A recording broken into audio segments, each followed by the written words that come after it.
Welcome to the Potty Pal, your for the neighborhood mastercast, back with you once again. And what the folk are we talking about? We're talking about All the Haunts Be Ours, Disc 10 with Part 10. 10 of 12. We're almost at the finish line. This is definitely the longest running series on my channel. Today we're talking about two films, Il Demonio and Dark Waters. Are they good? Are they worth a watch? Are they fun? Are they complete trash fire garbage?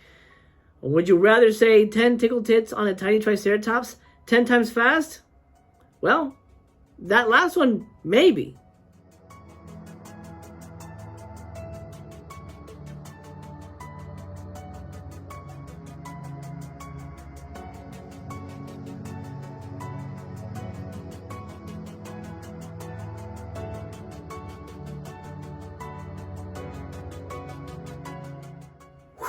We're almost at the end. Can you believe it? I can't. I've been working on this thing for 2 months.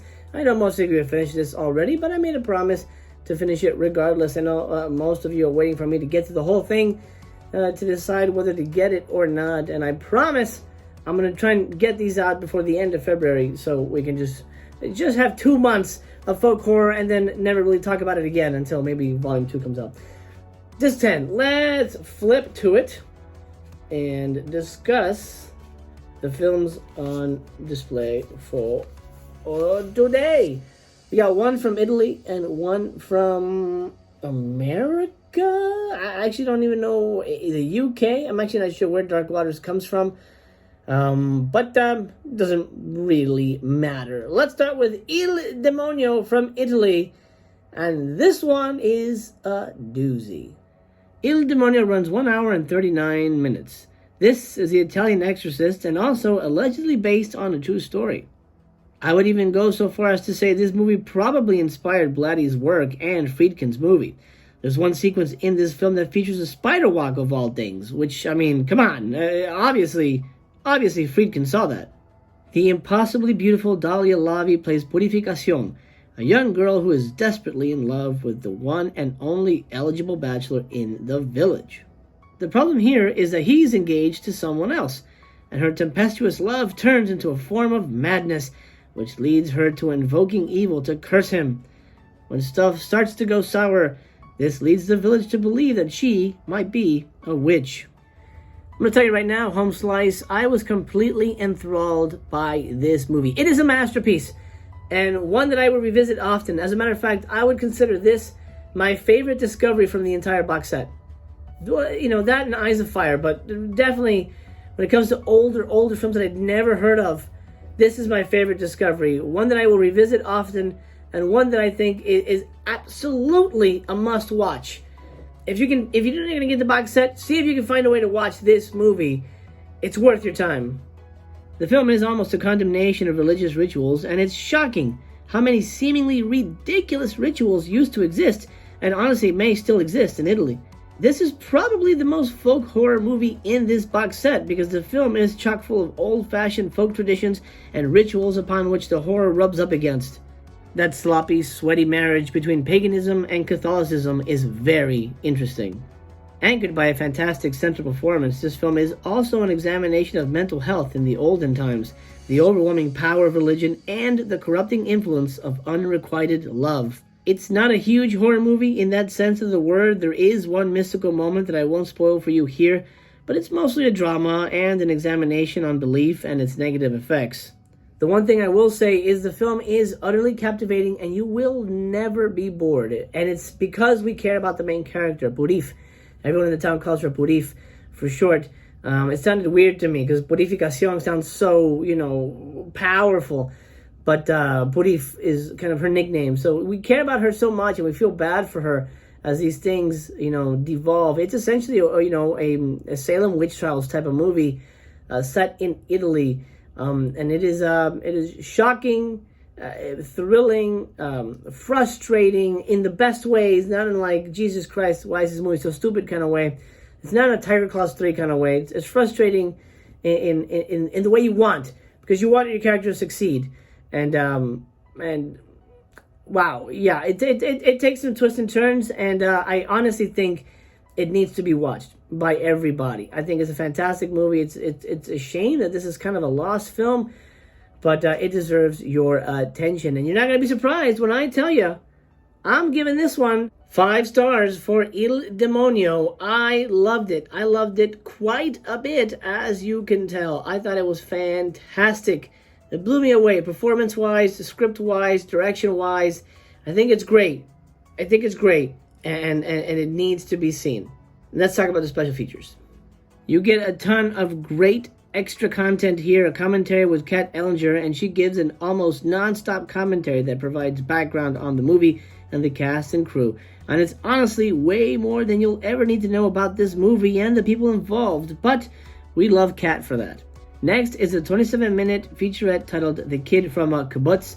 It is a visual essay about Dahlia Lavi, our lovely leading lady. And it does get a little long in the tooth and a little dull, so I'm not sure that's necessarily essential viewing, unless you really want to know a lot more about the main actress. Lastly, a documentary titled Once Upon a Time in a Basilicata runs 22 minutes and is all about the film's director, Brunello Rondi. It's in Italian, but you get subtitles, and it provides an overview of Rondi's career as well as Italian cinema of that era and Rondi's contemporaries as well. Extras packed and well worth your time is something I can say about Il Demonio, but something I can't say about Dark Waters, our second film on here. This was available originally on a standalone Blu from Severin Films. I never got that disc. I know a lot of people did. Let's talk plot. Dark Waters runs 1 hour and 32 minutes, and for almost the entire runtime, I wasn't sure what kind of a movie we had in our hands. Is it a possession movie? Is it a Cthulhu monster movie? Is it vampire nuns? Is it zombie nuns? What is going on here? Elizabeth heads to a convent on a small island to investigate why her father was sending money to this convent for the past 20 years. Played largely silent with long stretches of no dialogue, Dark Waters is kind of dull. It's the kind of movie where sporadic crazy crap happens, but it's never really explained, so all you can do is throw your hands up and shrug. The main problem here is that the pace is so glacial and the mystery is so obtuse that it's a struggle to stay awake because your mind just shuts down. At least mine did. It's one of those infuriating movies where they don't really let us in on what's happening, and by doing so, the movie pushes us away, not allowing us to connect with the story or the main characters, which, my God, is crucial. Well, this is not a cheap movie. This is not a cheap, low-budget, nothing movie. This is a big, expensive movie. Big practical sets, animatronic monsters, which you only see for a fucking minute, or even that. It's not even a minute. This is a big production, which makes it all the more confusing and frustrating as to why they decided to fill the movie with such empty space. I hate that. When we get to the film's big reveal, I just kept saying, what the fuck is going on? But, to be fair, I was saying that the entire movie. This is my least favorite kind of horror movie, one that is pretentious as hell and dull and leaves all the good shit for the last 5 minutes. We do get some interesting monster stuff towards the end, but to add insult to injury, it's only shown briefly in like 2 shots. Honestly, days later, I'm still not 100% sure what the fuck was going on in this movie and what the reveal actually revealed. I'm not going to say it here, I'm not going to spoil anything, but I still don't really get it. And you know what? I don't really care to get it either. Some movies just don't speak to your soul, and Dark Waters was as mute as most of its cast. This one's going to get 1 star from me. Yep, 1 star. It's pretty low. I almost give it no stars, but I think it's too slick of a production to really knock it and give it no stars.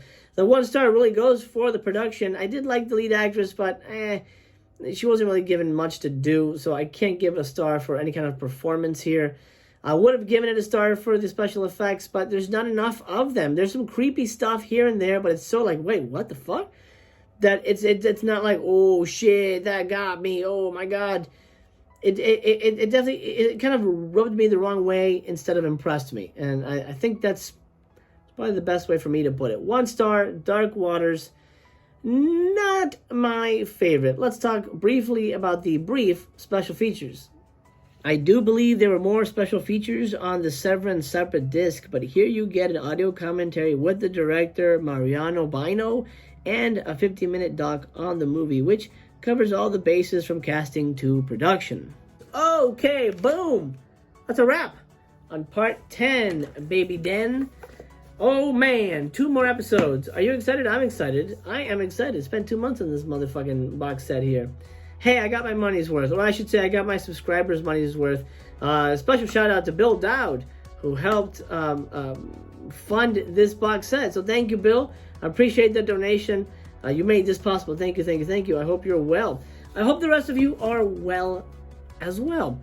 Take care of yourselves. Remember, I love you just the way you are. Do me a favor. You see that little thing? It's not really a button, but the sign that reminds you what to do. Subscribe if you haven't already. It'd be an honor and a pleasure to see you, hang out with you, talk movies. Let's do it again. Leave me a thumbs up on your way out the Dizor, because I've got shit to do, and so do you. So, signing off for now.